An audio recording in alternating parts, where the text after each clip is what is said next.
Yo, you guys, this is Blacklist of the Abyss, and this is my review for Awarding a Seraph, aka Seraph of the End, Vampire Reign, Chapter 3.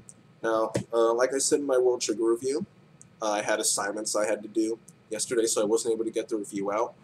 I'm going to try and get this one done quickly because I have 5 other reviews I'm going to have to do today, and I also have work I have to do today as well, so I'm going to try and get through this quickly and not really do as in-depth of a summary as I usually do. But the chapter starts off with the girl that you saved from the vampire last chapter. She confesses to him and says that she's in love with him. We don't really see his answer, but we see Shinoa, and the gist of their entire conversation is that Shinoa wants babies, and a lot of babies. She wants a bunch of people to have a bunch of babies so that the human population can increase and then they can retake the world. Um, he starts talking after the whole baby conversation. He says that he doesn't want to be in that school anymore. He wants to start his training as a member of Moon Demon Company. Shinoa tells him his training's already started.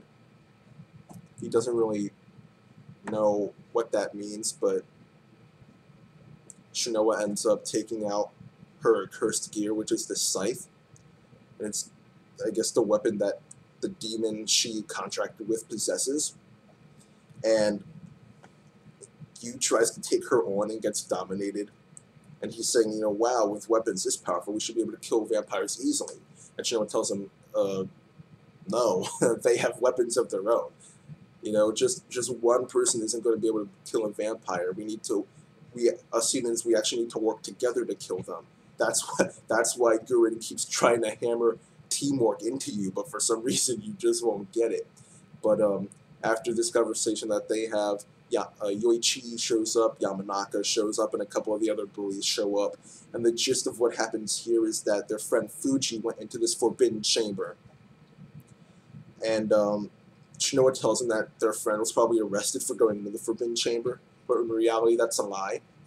She was only really saying that to go easy on them because they keep demons in those forbidden chambers in order to train members of vampire extermination units. And if an untrained civilian were to just go down there, they would just be possessed by a demon. Their heart would be devoured, and they would turn into this mindless, man-eating demon thing.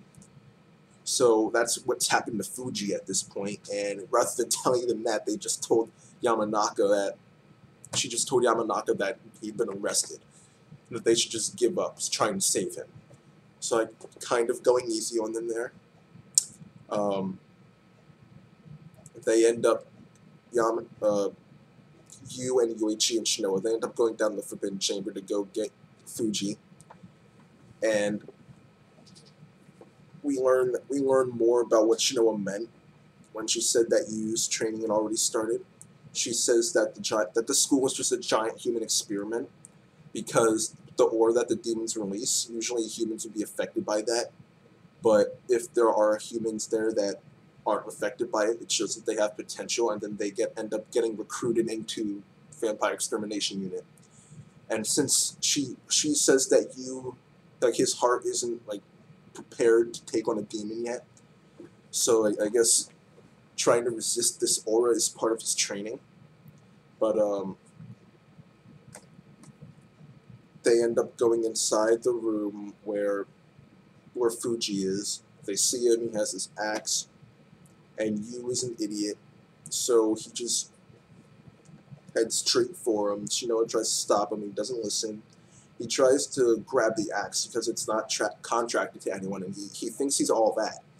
So he thinks, I'm going to grab this axe, make it mine, I'm going to contract with this demon, then I'm going to go kill vampires. Shinoa brings out her curse gear and says, no, you're not ready. Your heart is not ready to take on a demon. The demon's going to put you in their illusion, and then that's going to be it, because demons take advantage of the negative feelings and emotions of humans, and with your crazy desire for revenge, you will be taken over very easily. But he says, no, I won't.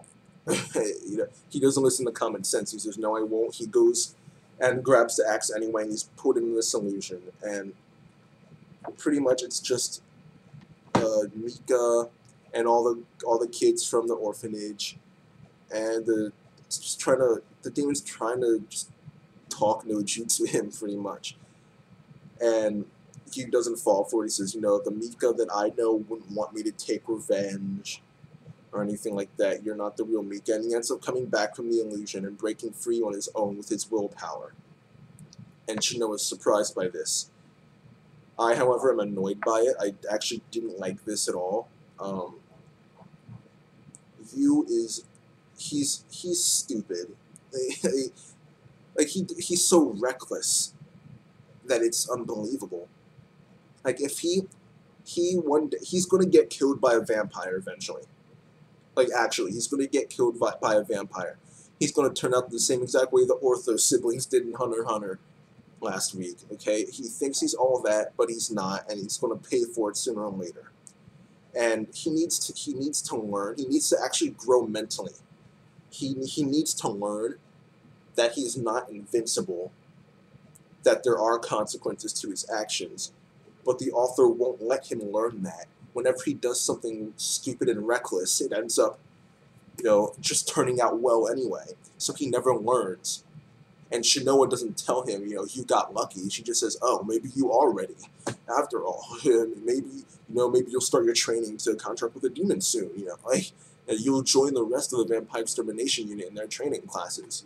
She doesn't, they need to do a better job of fixing you and his mentality, because the way he is right now, he's just going to end up getting himself killed. And it's the fact that everything just keeps working out is not good. He needs to actually learn that his actions have consequences, and that the actions he's doing are stupid. That he needs to listen to Guren and Shinoa and his superiors. But hopefully he will learn that lesson soon. Because he really needs to learn it before he goes up against a vampire, like an actual live, strong vampire at full strength, not one who's been held captive for who knows how long and is incredibly weak and still almost killed him anyway. But speaking of vampires, the chapter ends with Farid, who we thought he was dead, but apparently no, he's not. Getting shot is not enough to kill a vampire. So I guess the bullets weren't over. But Farid is alive, and he turns out to be the 7th progenitor. We knew he was high up. We knew he was high class, but we didn't know just how high. Now we do. In Chapter 1, when we got the flashback, it was the 3rd progenitor, I think? I think so. The 3rd progenitor was Cruel Tepes, I think his name was. It was his men that, invaded Japan.